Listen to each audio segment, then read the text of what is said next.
Gujarat control of terrorism and organized ક્રાઇમના ગુનામાં નાસ્તા ફરતા આરોપીને પકડી પાડતી ઉત્તરાયણ પોલીસ ટીમ સુરત શહેર.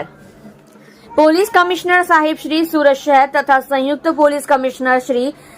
સેક્ટર 2 સુરત શહેર તથા નાયબ police commissioner Shri zone 5 Surat શહેર તથા મદદનીશ police commissioner Shri L division Surat શહેરનાઓએ ખંડણીના ગુનામાં નાસ્તા ફરતા આરોપીને પકડવા સારું સૂચના અને માર્ગદર્શન આપેલ છે.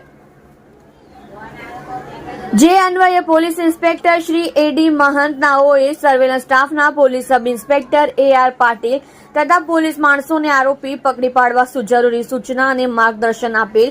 જે અન્વયે assistant head constable Sudhirbhai Laljibhai તથા assistant head constable Dharmendrasinh Bharatsinh નાઓને તેઓના અંગત અને વિશ્વાસુ બાતમીદાર મારફતે બાતમી હકીકત મળેલ, જે આધારે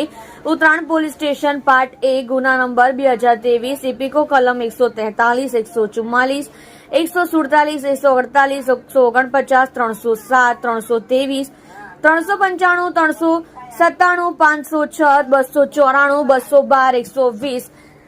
34 તથા GP એક્ટ કલમ 135 તથા the Gujarat control of terrorism and organised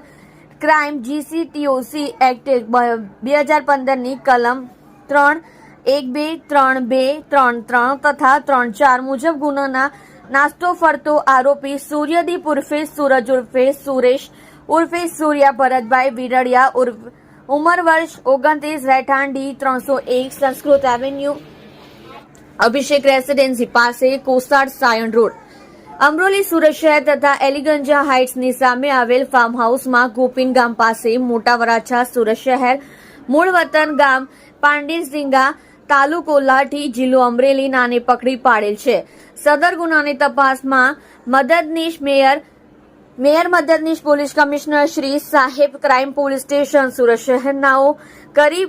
કરેલ હોય, જેથી આગળની કાર્યવાહી માટે સાયબર સેલ પોલીસ સ્ટેશનને સોંપેલ છે.